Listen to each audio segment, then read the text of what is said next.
Saudia Masmuri Siringoringo, NIM 7241141014. Prodi Pendidikan Ekonomi kelas B Stambuk 2024. Di sini saya akan menjelaskan materi tentang sejarah bahasa Indonesia. Bahasa Indonesia bermula dari bahasa Melayu.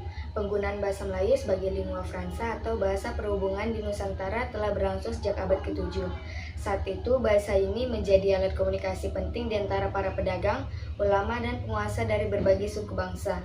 Salah satu bukti tertua adalah prasasti kedudukan bukit yang ditemukan di Palembang, bertarikh 683 Masehi. Prasasti ini ditulis dalam bahasa Melayu kuno dengan aksara Pallawa, menunjukkan bahwa bahasa Melayu telah digunakan sebagai bahasa resmi di Kerajaan Sriwijaya. Pada masa penjajahan Belanda, bahasa Melayu terus berkembang. Pemerintah kolonial menyadari pentingnya bahasa Melayu sebagai alat komunikasi dengan penduduk pribumi. Meskipun mereka juga memaksakan bahasa Belanda, para cendekiawan dan pejuang nasional melihat bahasa Melayu sebagai potensi besar untuk mempersatukan bangsa. Mereka mulai menggunakan bahasa ini dalam media massa, rapat, dan pidato untuk membangkitkan kesadaran nasional.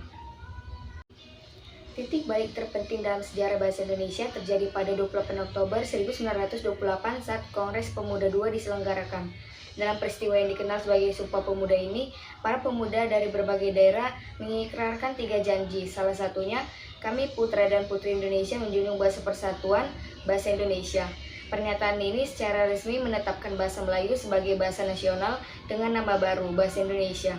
Nama ini dipilih untuk menghindari kesan feodalisme dan menyiratkan semangat persatuan dan kemerdekaan. Setelah Indonesia merdeka pada 17 Agustus 1945, bahasa Indonesia ditetapkan sebagai bahasa negara dalam Undang-Undang Dasar 1945. Bab 15, Pasal 36. Sejak saat itu, penggunaannya diperluas ke berbagai bidang, termasuk pendidikan, pemerintahan, hukum, dan ilmu pengetahuan.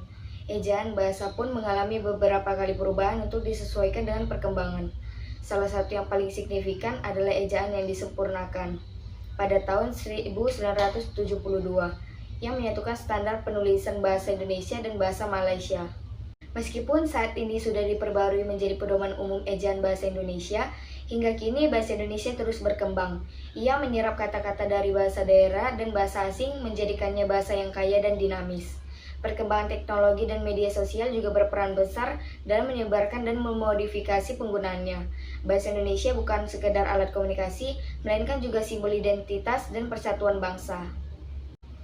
Mengapa bahasa Melayu bukan bahasa lain seperti Jawa yang memiliki penutur lebih banyak yang dipilih menjadi bahasa nasional? Ada beberapa alasan penting.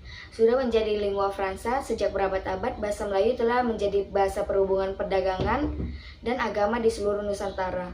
Berbeda dengan bahasa Jawa atau Sunda yang memiliki stratifikasi sosial, bahasa Melayu lebih demokratis dan mudah dipelajari.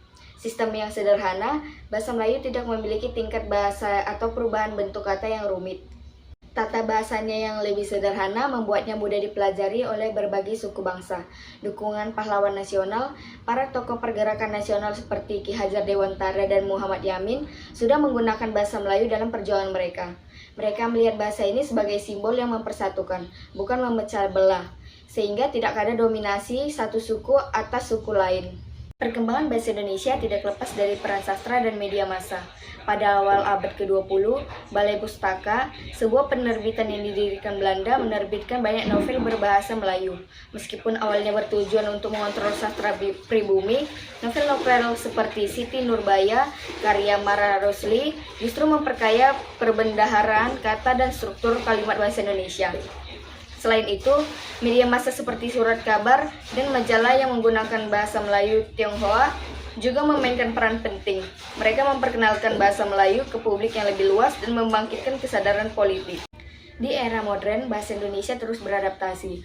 Pengaruh globalisasi dan teknologi, terutama internet, telah membawa banyak kata serapan baru dari bahasa Inggris. Selain itu, bahasa gaul atau bahasa non-baku juga berkembang pesat, terutama di kalangan anak muda. Meskipun demikian, peran Badan Pengembangan dan Pembinaan Bahasa tetap krusial dalam menjaga kemurnian dan standarisasi bahasa Indonesia melalui penerbitan Kamus Besar Bahasa Indonesia dan Pedoman Umum Ejaan Bahasa Indonesia. Ini memastikan bahasa Indonesia tetap menjadi bahasa yang baku dan dapat digunakan di ranah formal. Sekian materi yang bisa saya sampaikan. Terima kasih.